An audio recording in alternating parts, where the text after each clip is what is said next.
Okay. Well, welcome everyone. My name is Edwin Ragas, and I am the director of the Wasserman Center for Career Development at the NYU School of Professional Studies. I'm really excited to kick off today's session of Behind the Title, which is going to be focused on being a consultant or a business analyst. And we have a really special guest here today who I'll introduce in a second. And so how this is going to work is we're going to hear from Ani Karapetyan, who is an alum of the School of Professional Studies. So it's really great to have one of our own back with us. And we'll hear from Ani, her career journey and what she does as a business analyst and consultant at Deloitte. She'll speak for about 20-30 minutes, and then at the end we'll open it up for Q&A from the group. But certainly if you have reactions or questions as she's speaking, feel free to type that into the chat box. And if it makes sense to ask that question in the moment, either myself or Leica, my colleague, will call on you to ask your question, or we can ask it for you. We do have a very simple session worksheet that we are going to link in the chat box. You can use this to take notes during or after the session. So what you can do is just open it up, make a copy of it on your drive, and then that way you can type notes into it directly. So there's a large number of us here. Thanks again for joining us. So some things to keep in mind while we're here. If you could just keep your mics on mute while not speaking, but keep your cameras on, that would be helpful if you're able to. And when you ask questions, try to ask questions that are of general help for the group, and maybe not questions that are so specific to your circumstance. It is still a group setting. It's not a one-on-one session.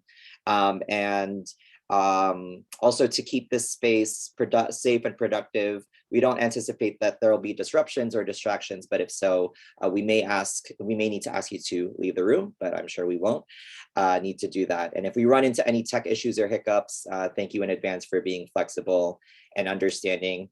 And so with that, I will turn it over to Ani Karapetyan, our speaker today. And Ani, go ahead and share your screen. Of course, thanks, Edwin. Hi, everyone. I'm going to take a quick second to share my screen.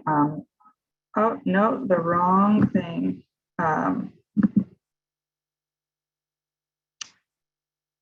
Here we go. All right, let me know, Edwin, if you can see my screen. Yep, just hit your present, Perfect. And then we'll be good. Well, thank you, and welcome everyone. So excited to be here. Always happy to come back and talk to the community. We were talking a little bit earlier with Edwin how we met during times where we could do in-person events, but it's always nice to be back virtually as well. Real quick about me and my experience and the way I structured the presentation. I'm going to be speaking for about 20 minutes, introducing myself and how I got to be an analyst at Deloitte, and also what are the top performers at Deloitte, what makes you successful as an analyst, and what are the day-to-day responsibilities or day in life, what I do every day. And feel free to jump in anytime, ask questions, or put your questions in the chat, and I'll try to keep this short so we can have more time at the end of the session for questions. All right, so real quick about me. I am an SBS graduate that went to the Global Center for Global Affairs and did my master's in international development. I saw a couple of folks in the chat are in CGA as well. I have my background in nonprofit mostly, but and then I did a lot of work during my time at NYU with like the UN and Freedom House, so a lot of focus on international development and nonprofit. But I decided I don't want to go to the nonprofit sector after grad school, so I turned into the private sector and ended up in tech. So my postgraduate experiences are in tech management, tech operations, a lot of strategy development here at Deloitte. That was a quick intro. So let me explain more about how I ended up at Deloitte. And I hope this is helpful because one of my struggles was that I did not have a very straight line when it came to my career path. And I pivoted a lot, and it was a non-traditional path to a consulting career, which I always wanted. So I hope this is helpful and encouraging for those who think how they can end up in a place they want to be if their backgrounds are not traditionally set up for that kind of job. So I'm from Armenia originally, and I did my undergrad in philosophy, and I always wanted to go into academia. So I did a master's in philosophy in Hungary as well. But I then started working in the nonprofit sector and a lot of international development projects, and I wanted to turn that into a career because I always loved working on problems and managing projects that bring direct outcome. So I ended up at NYU, did my master's in global affairs and concentration in international development. But our program, it was very skills oriented. So I did a lot of corporate finance and global economy and statistics and data analysis because I knew pretty early on I want to switch to private sector. And specifically to tech. One of my offers after grad school was at a coaching startup called Mentored. And we had a platform that developed coaching programs online, right? And we would work with private sector and the US government alike. For instance, a consulting firm, Accenture, was one of our clients, so we built their program. And such. So I started as a program manager, worked there for 2 years developing their programs. And then I got promoted to an operations manager where a director, where I would be more responsible to review the overall wellness of the firm when it came to using technology to promote the business growth. And after 3 years at Mentored, I got my offer at Deloitte. I've been there for 9 months. And please put in the chat, by the way, indicating your experience or your understanding of consulting, how much you know about it. And always you can ping in the chat if you want me to explain something a little bit more. So I have an understanding how deep I need to go into a certain topic. But I'm not sure if you know, so in consulting, you can come in as a general hire or an experienced hire. You can come in after undergrad, or you can come in as an experienced hire. You can come in as into a certain industry or a certain offering that we have. For instance, you can come in and work on banking specifically, or on finance related projects, but you can come in as a generalist and switch between industries and projects.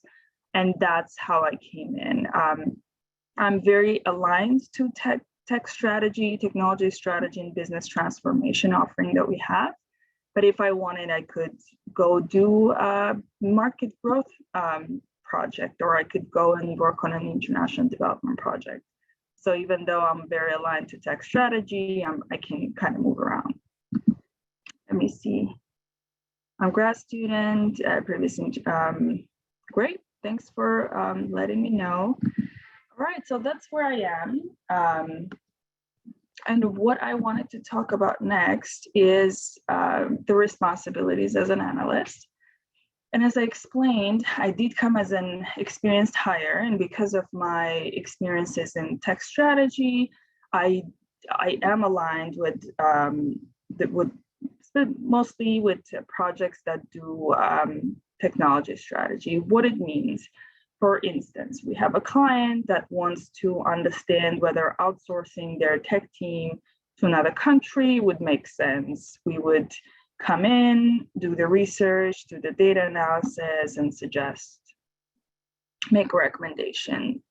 Or, a company would come in and say, our digital tech operations are not effective, we lose time and we lose money.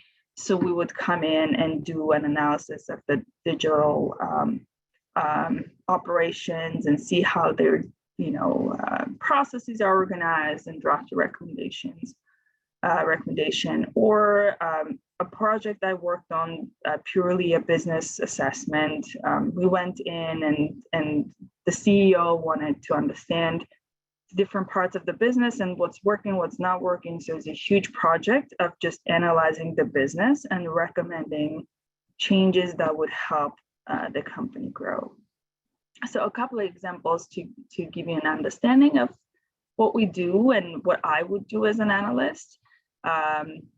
And I'm going to go into that more specifically. So, and it's very generic. It's hard to put that into a more specific sentence, but so we would develop strategies for the companies, right? And one of my examples was that the company wanted to understand what parts of the business was performing well and what wasn't.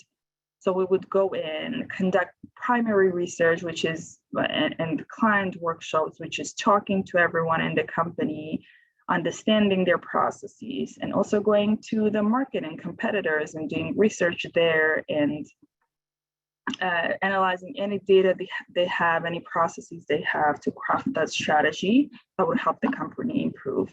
And as if you're interested in what the analyst would do, it would start, I have been involved in doing the interviews and analyzing data and going into different competitors in the market and understanding the market as well. So it can involve a lot of different things when it comes to developing the strategies, doing the analysis for the client.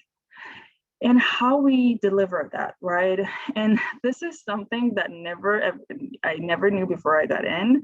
So the way we deliver the materials and the way we deliver the recommendations is mainly through PowerPoint. So being able to not only do very detailed, high quality research, correct data analysis, you also need to be able to visualize the data and visualize the story and what you want to convey. So PowerPoint is God. So it's very important to understand how you deliver a message that is very clear, easy to understand, and makes the client happy. So a lot of the time we work on that, structuring the content the way it would make the client's lives easy and make them understand what we want to recommend better. And support implementation of some of the projects. Also, I am involved in strategy specifically, but there are also implementation projects, meaning, let's say we recommend a company to move their tech team outside, or I don't know, we recommend a company to do a survey to measure the success of the team. Sometimes we would help with the implementation of a project, although that's not what I've been spending my time. It's not the most, time that I've been spending with clients. I can stop here, and then if you have any reactions or any questions, I'm sure we'll get to questions, but always happy to see what you think, or if you want me to explain anything further, let me know in the chat. But the last part, I'm not sure if I'm going too fast, but I think we're good. Last part, I wanted to talk about what I've noticed. Oh, we got a chat, and Edwin, feel free to read and jump in as well. When did I know I wanted to become a consulting analyst? Great question. I think it was a mentor.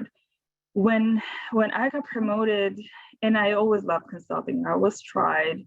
And the reason I loved is because you have exposure to a wide variety of projects, and you get to do different things in strategy analysis, business growth. So you learn a lot, and that's what attracted me. But when I got promoted and mentored, and as a director of operations, I would look at our processes. Let's say we have a customer cancellation process. So my job was to look at it and identify what's working, where the gaps are, how we can improve it. So I was basically an internal consultant. looking at different parts of the business and doing different projects was very attractive to me. And I realized I'm kind of doing internal consulting, and I just wanted to try and go into the industry. So there are some other questions, but maybe I'll sort of orchestrate us here. I think we can keep going with this slide, so you can wrap up on this. There's a question on if analysts, if consultants are responsible for both qualitative analysis and quantitative analysis, and I think you'll probably cover that in this slide. So let's move to having you continue with the slide. Yeah. Oh, yeah, that's a better plan. Thanks, Edwin. What I wanted also to cover is to give you an idea who succeeds, or who, let's say, who I think is very successful in the firm. When I look at my colleagues, who do I look at and say, wow, they're a top performer? And then there are many objective indicators that people get measured by, but it's just my take. So first of all, you have to be very flexible and coachable. It's not here, but I wanted to mention that it doesn't matter, of course, there is a certain level of knowledge and ability that you need to get in. But what is valued is that you're flexible and you learn fast, and you're just willing to adjust to the request and understand the expectations quickly. So being flexible and coachable and having that mindset is very helpful. And what I noticed is being a team player is, again, very generic, but it's very, very valued. And actually leadership and teaming abilities and skills is an official evaluation. It's on the scale to evaluate you, right? It's on the questions. So you need to be able to create that space, be respectful and positive to the team to succeed. Not only it's because you're evaluated by everyone. So as an analyst, I could evaluate my peers, and I would evaluate my managers. As a manager, you would evaluate all who you're managing and overseeing. So leadership in teaming is very important, and people try to coach whenever they can. And there is a culture of, if you reach out to a partner even, and if you reach out to a manager, a senior manager, there is a culture of giving back and helping and leading, and that's very encouraged, and it's mostly like a habit.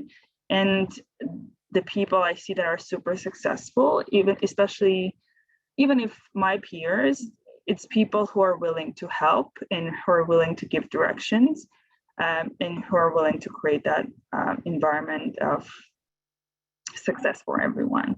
So having that mindset is super helpful to perform well.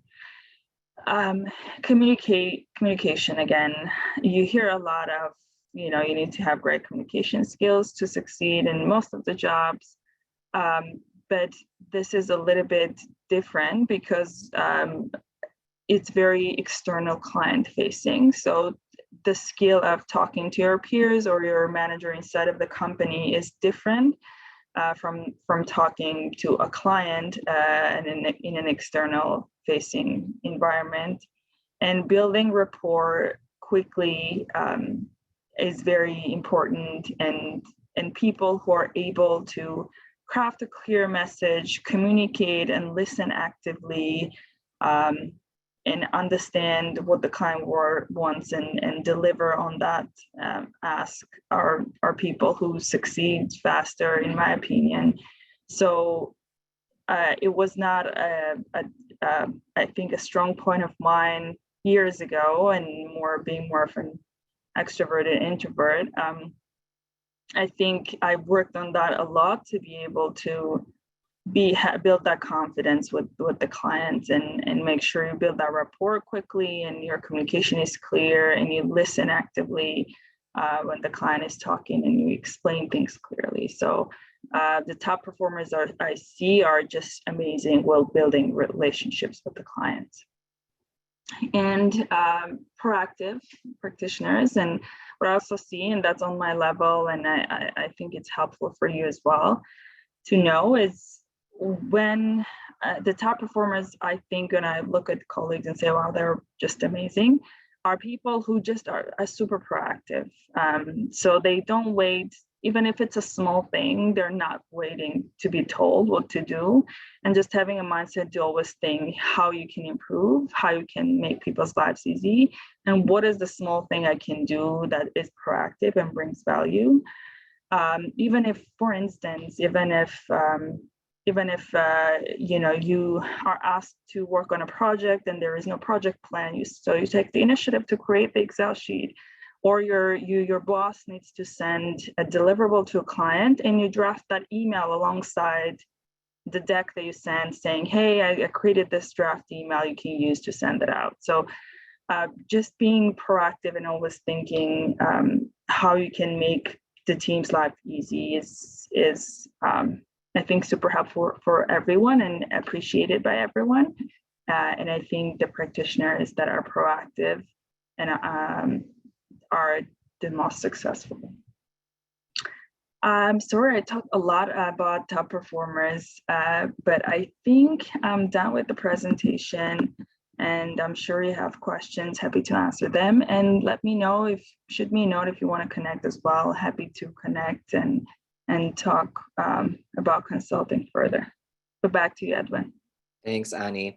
So we can go ahead and stop your share here of your screen. And hopefully this is when folks will turn their cameras on and make it more of a dialogue. There's a question that came in. Amy, if you're still here and if you'd like to ask your question, you can unmute yourself.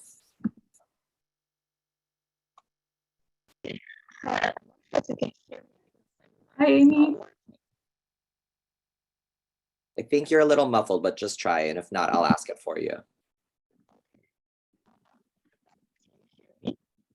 Okay, I'm gonna ask it for you. So Amy's asking, what was the transition like switching from the public sector to the private sector?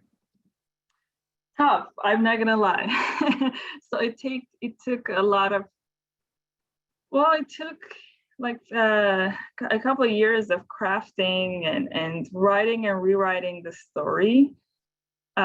Just focus on skills, I would say. If you're thinking, well, I worked at an NGO, it's never going to help, then look at what skills you think that private sector company or industry you want to go and needs, and try to see what transferable skills you have in the public sector. That's literally what I did. When the job was focusing on quantitative analysis and I needed examples, I would go in and see, okay, even if I worked in public sector and nonprofits, what are the examples or experiences I've had that demonstrated that I can do this. Also, if you can't draw on your past work experiences, draw on your studies. Whatever I started my pitch at interviews, I made sure I said I did statistics. I did 2 statistics courses, data analysis courses, and I did corporate finance and global economy. And just make sure you focus on skills and showcase what you need, what shows you in a better light. It is tough. It just requires a little bit of work to tweak and finalize your message, but definitely doable. Thanks, Amy, for that. Sue Bin Yu, I tried asking this question earlier, but you can go ahead and ask it. Yeah. So I asked questions regarding the qualitative analysis. Mm-hmm. Do the consulting analyst responsible for qualitative analysis as well as quantitative analysis? And if we do, how the projects usually progress to collecting data, or is it more focused on the analysis? Yeah, good question. So you would be expected to know certain foundational levels of both, but again, so if a project requires deep knowledge of, I don't know, an SPSS and data analysis, and you don't have that knowledge, that's fine. They would go and find another practitioner. So analysts are chosen based on their skills. So if you know both and can do both, you will probably end up in a project that requires both. But if you come from a nonprofit sector or I don't know, your data analysis is not your strongest skill, you can be aligned to projects that require more of qualitative analysis. And there are so many different projects. Like I have a colleague that works on restructuring the talent growth processes at an organization, right? It doesn't require any data analysis. So it really depends. They in consulting, they hire a wide variety of people with different skills, and would just get people from the pool, right? If they need strong market research that doesn't require data analysis, they would pick, I don't know, me. Or if they require someone who has done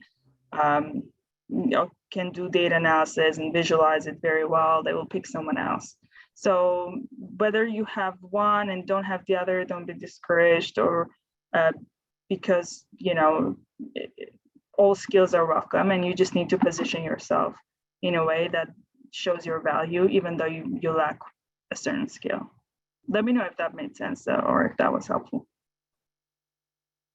Yeah, that was really helpful. Is it okay if I ask one more question? Yeah, I forgot to answer your question about, sorry, you had a question how the projects progress and end. Was that the question? Yes, and I just also have a different questions regarding the success factors. You said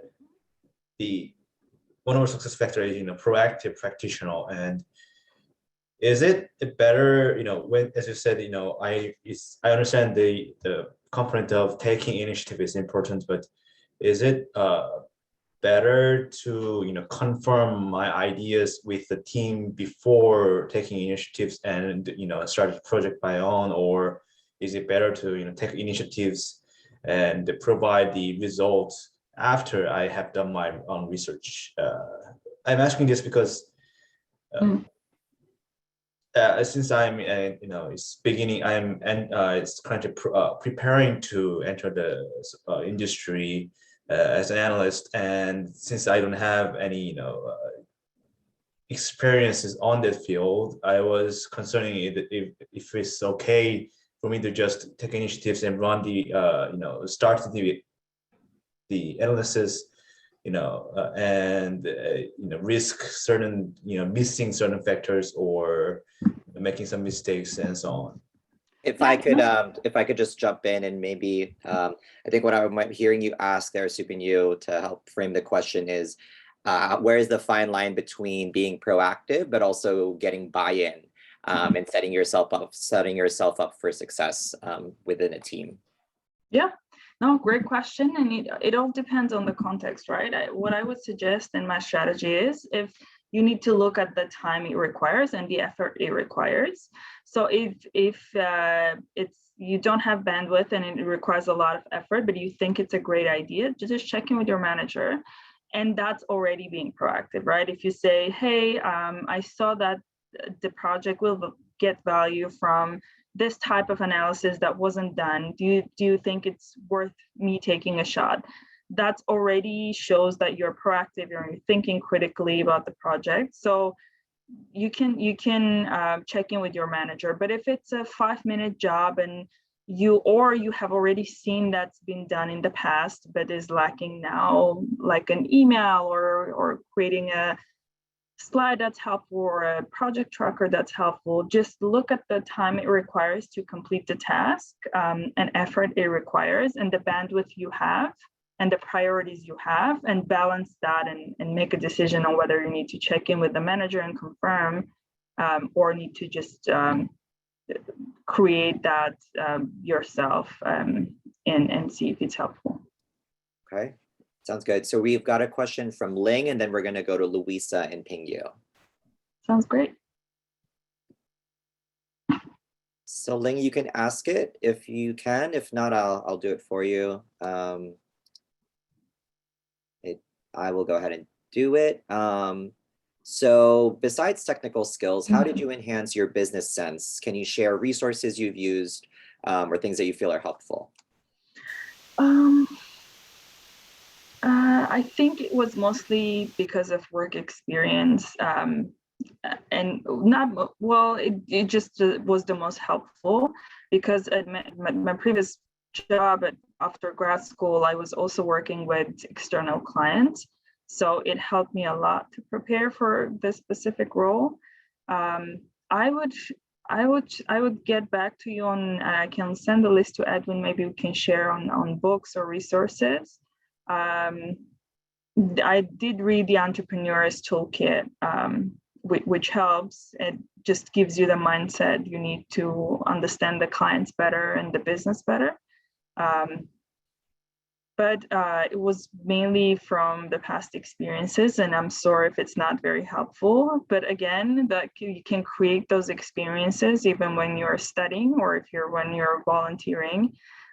Just look at how you're communicated with your team, or how you communicate with clients, whether they're internal or your managers, and learn from those interactions, even if you're not working and you're interning or you're volunteering, or you're studying. So yeah, the top skills as communications or team play or being proactive can be enhanced while you're studying as well. And sorry if that was not very helpful in terms of specific resources. All good, all good. So we'll go Luisa, ping you, and then Amy's question in the chat. Go ahead, Luisa. Hi, thank you for sharing your story with us. I just had a question about like the recruiting and interview process. I've heard they're horrible. So they like do the case studies and you kind of have to answer spot on. And I just wanted to check with you if that's really true. And also if you have like any tips on how to prepare for those interviews, like common case studies we can look into and study, or what else do you recommend like for that part of the process? Yeah, great question. So there are different ways to get into consulting. One is, I'm not sure, you're a graduate student, right? Yes, I'm a graduate student, but I've never worked in consulting before. Yeah, that's fine. If you have any experience, or if you're a graduate student, then you would go more into an experience hire bucket. And again, there are two ways. You can go in as right after undergrad, and you can go in as an experienced hire, and you fit into the experienced hire bucket.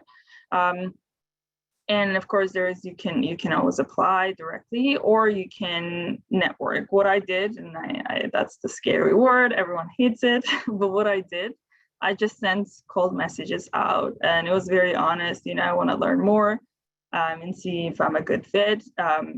Dozens of messages. Don't get discouraged. Just make it a habit, like flossing. You do 5 every day or 3 every day. And then one of the people was like, well, your background is great. You should be in consulting. And he referred, and my resume got picked up. And it's also, it was rare because it could not, it's not always that it gets picked up. And the interview, so that's the best way, to have someone just put your resume in.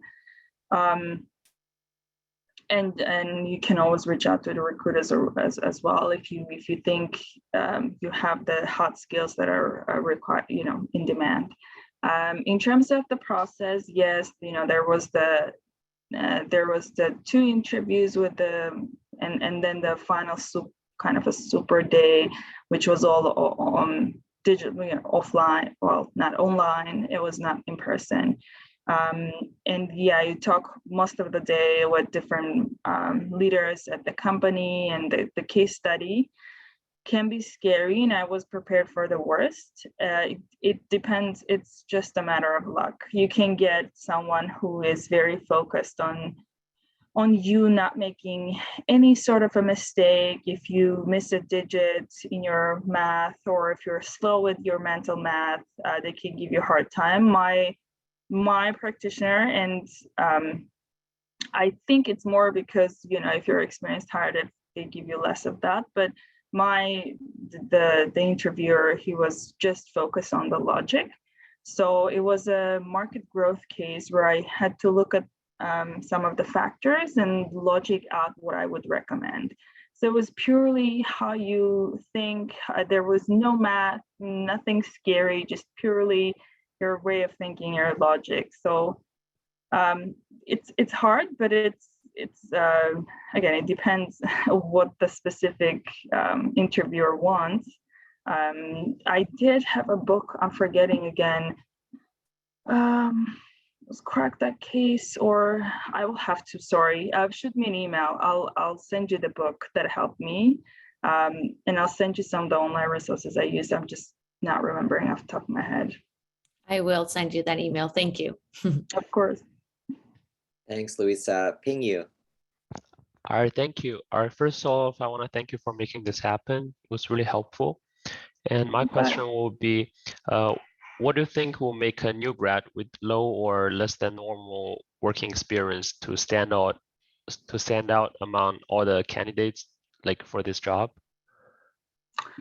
Yeah, again, the consulting firms hire out of undergrad as well. So I think work experience is not, not that much of a big deal if you are willing to go as, as someone who would start, as an analyst which I did. I'm just experienced hires, but you can be as an just out of school hire as well.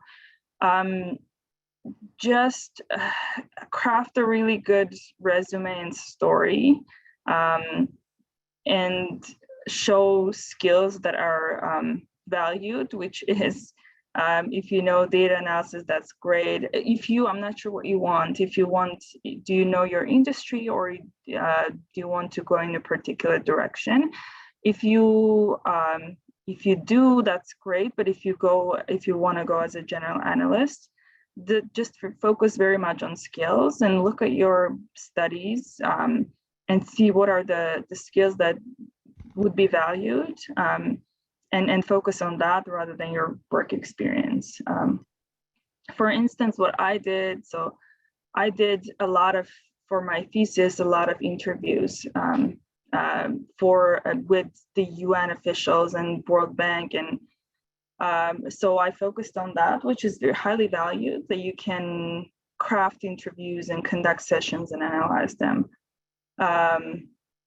I don't know, I did market research. I was interning at Freedom House, and I did research their democracy, some countries' democracy levels, right? For instance, and although that's private sector, public sector, you can show that as a skill, as as experience that showcases that you can do market research. So think about what you can transfer from your studies that would be valuable in private sector. I hope that was helpful. Yeah, thank you so much. Is it okay to ask another question?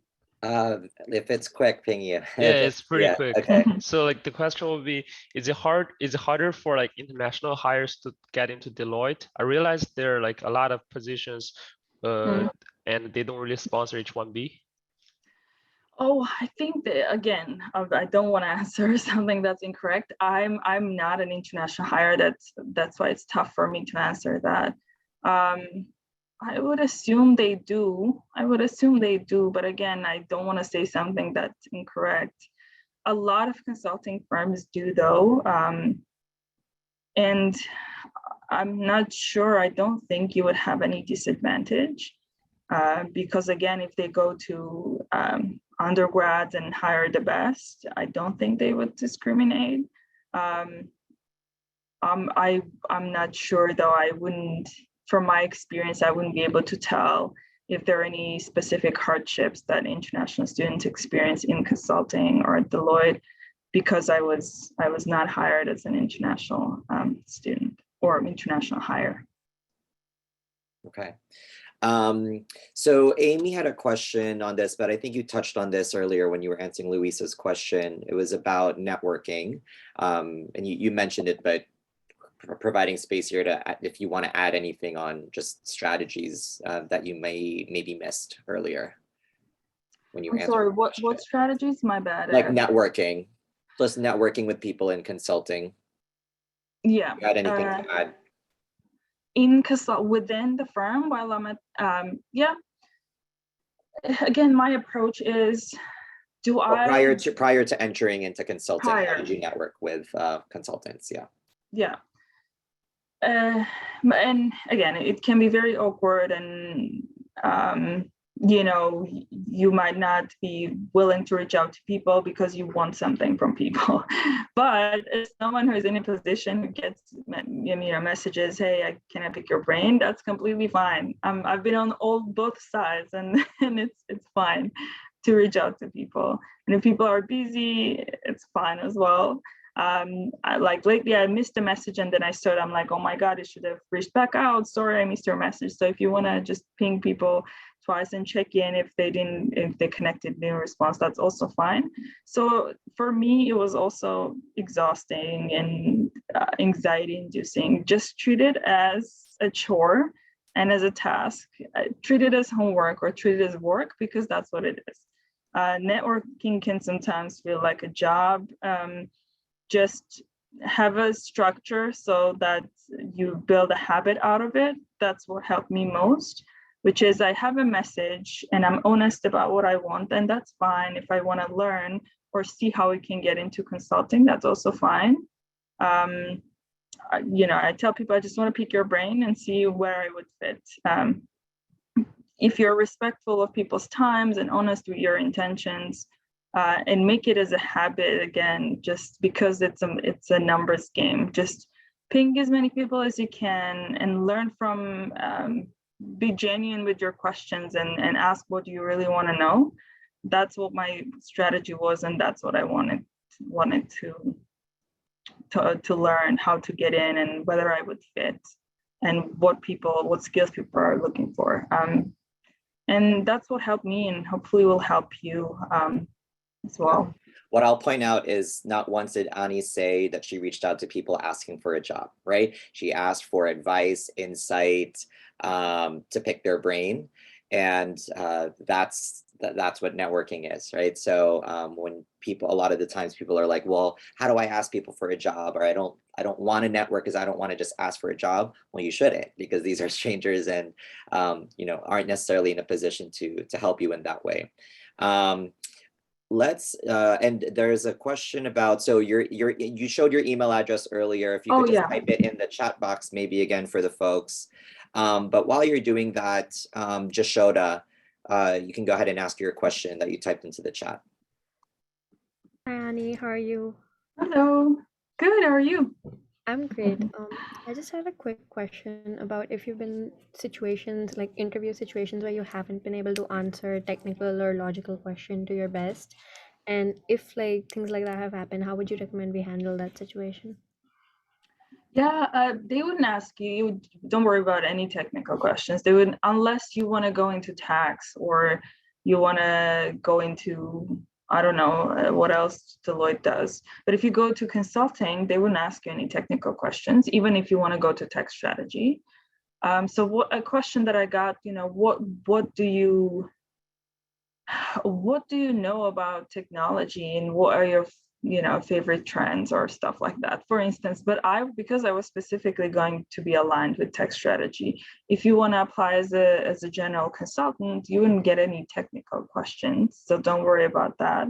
And even tech, that was not technical questions. I spoke about upcoming technologies and trends, which probably you could name a couple as well right now, is like Bitcoin and stuff. So don't worry about that. And not being but when it comes to logic, it's a matter of discussion. In the case study, there are probably wrong answers that are completely off. But if your logic, the basic logic, is correct, then you miss a couple of points. I remember I missed something, or the interviewer was saying, oh, it can be considered that way. And I said, oh, yeah, yes, I agree because of this, or additionally, we can do this. So you can always add or show how you were thinking that was in a different direction. Just always have an argument and rationale behind your answer. But the case is just very much based on your logic, and you have to practice for it as well, because you get a very short amount of time, and you need to have certain tactics to do it right, and there are certain ways, but it's so learnable. You can learn very fast, and then you just hone in the skills of how you present, how you structure logic. That was not very helpful, but yeah, I think just don't worry about technical skills and be confident in your logic. If you can go through grad school, you can do the case as well. It's nothing, it's not rocket science at all. Okay, I'm actually an undergraduate, but that was really helpful. If you can go through undergrad, you can do the case. Don't worry about it. Thank you. Thanks for asking that question. Cameron, do you want to go ahead and ask yours?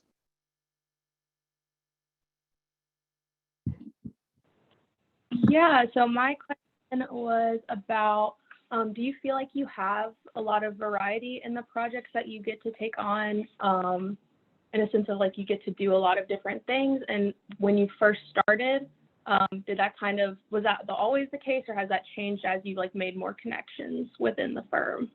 If that made sense. I love that question because it is tough to navigate. And well, you won't always do everything you want or everything you like. There might be a project you like more, and there might be a project you like a little bit less than the previous one. And of course, as a new hire, you don't know everyone and you get assigned a project. But the following two projects I got because my managers liked my work and they wanted to continue with me. Again, you always have the choice to look for another project, and yeah, it's tough to say no, and it's tough to always land what you completely absolutely are passionate about, but you still have that freedom to navigate.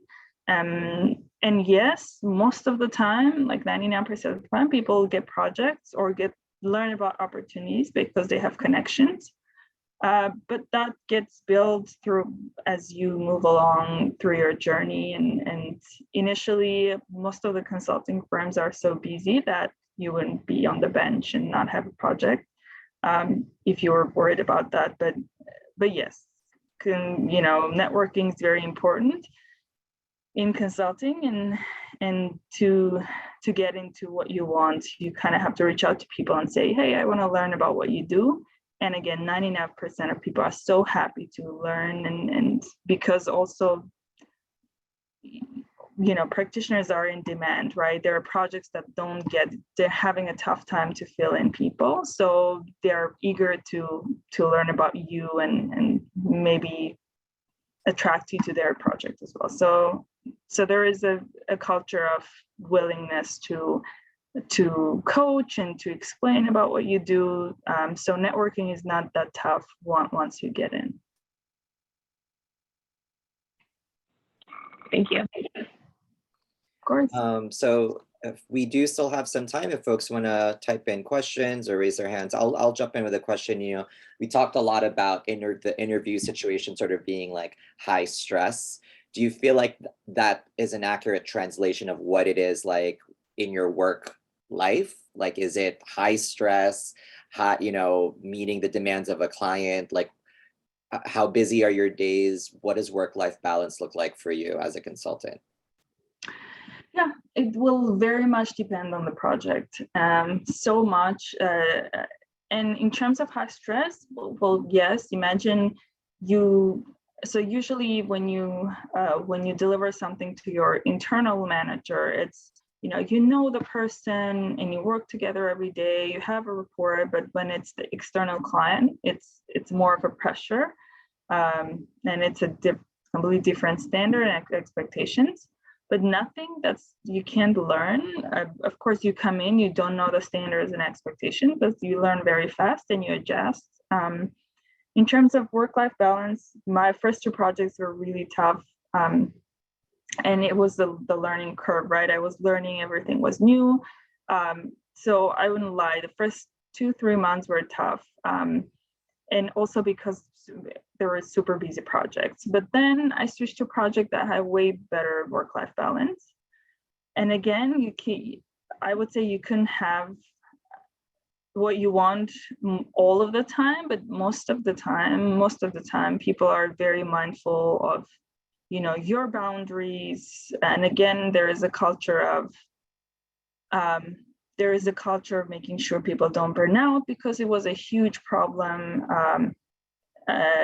So that people are more being awakened to the fact that, if you want to attract the best, you need to be mindful of what people want, and what balance they want in their life, and what their professional goals are, and what work plays in their life. Again, you have to deliver high quality, great work, but all of my managers would make me, stop working and go have an early evening. Or sometimes I would say, oh, I'll get this to you by noon. They're like, no, just take the day. Or what I want to say is, most of the time people are very mindful. Maybe I've been lucky with my projects, but that's what I've noticed. And especially, even if the projects were really tough and we were working late, sometimes it was everyone. It's not that you just do all the work and everybody relaxes. It's just the project was very, there was a lot of work. But even during those projects, managers were always checking in and asking how you're doing, and are you overwhelmed. So there is that culture, and most of the people are mindful of your goals and boundaries. Okay. So we're rounding out our last few minutes here. We are also going to put a link to a survey in the chat box. So before folks leave, please be sure to fill that out so we can get some feedback about today. Soo Bin Yo, if you want to go ahead and ask this question. I think it might have been asked already earlier, where sort of similar. I'll just go ahead and ask it. So the question was, did you ever encounter a case where the analysis results were not satisfactory? What did you do in those cases? So sorry, the earlier question was around like during an interview, if you didn't like answer it well, but I guess this one is when you delivered something to the client and wasn't what they were looking for, you missed the mark. How do you handle that? I never messed up in a big way. So nothing that, because it's such a great teamwork culture that you do the work. If you need help, your peers can help, and then your manager sees your work, and then your senior manager sees your work, and then the client sees your work. So the chances of you being, of course, I've had cases where I had to do everything by myself, but then you build the trust with the manager and the clients, then you get the ownership. But most of the time you get the support of the manager. It happens that the client, what you delivered is not what the client wants, but we're so used to the client feedback that it's completely okay and not a big deal at all if changes need to be made. If you do, I remember once we did, I think an Excel formula malfunctioned or something, and the analysis were a bit off, but we did it in a day, and that was completely fine. Again, there is a culture of clients will always have feedback. They will always have comments and things to tweak, and that's fine. You keep the high standards, and most of the time, it's not because you did an incorrect analysis or were completely off. It's just because the client has a comment or an improvement or feedback that you can work on. So it's usually fine to get that. And I've never had any experience where the client was completely unsatisfied because the analysis was completely off or incorrect, or whatever they wanted was not delivered. So because it's very unlikely to happen, because of the way things are set up in terms of the organization of the work. Okay. And so this will be our last question, maybe a good way to close here, Ani. So we've got a mix of folks in the room, grad, undergrad, different degree, different majors, but all interested in consulting. So to make this actionable, what would you say are 2 to 3 things that you'd recommend folks walk away from here with as a next step to move them forward in their consulting career interests? Yeah. First, I think Deloitte hires from NYU. So if you know yet, I'm not sure if Edwin, you know, but I know they do. And when I was interviewing, they were like, oh, NYU is one of our target schools. Just find out about their campus hire programs and look for people who come and do the events or online events, or who is campus hire person from NYU. I think that would be a first step if you haven't done so yet, because you can be a campus hire. That's the term. It's not undergrad hire. You can be a campus hire even if you're a graduate. But so undergrad and grad students can be hired right off the campus. So I think that would be the first thing. Second thing, I mean, again, connect to people. It's fine if you send 10 and only 1 response. I'm telling you, that's the way it works. No one has better numbers than you. Everyone gets 2 pings back from 20 or 10. So it's fine. Reach out to people, learn more. Everyone would say something that's helpful. That's the way I learned about consulting. And 3, don't be scared to know what you want. Just make sure. If you want to go as a general hire, again, make sure you have a great story that differentiates you, and focus. If you have highly technical skills, put it out there, and see where you can fit in consulting that can use those technical skills. But it's important just to show your logic, your critical thinking, your research skills, whether quantitative or qualitative. Just craft a really good story, I would say, and work on resume and how it will resonate with the recruiters. Great. Thank you so much, Ani, for joining us. We're at the end of our session. I really appreciate you coming back as an alum to share your insights. A really well-attended session as well. So thank you everyone for joining. We'll be sending out the recording to everyone who RSVP'd. If you could also, again, be sure to fill out that survey in the chat box, and we'll see you all soon. Thanks again, Ani. Take care. Thank you, everyone. Bye. Bye.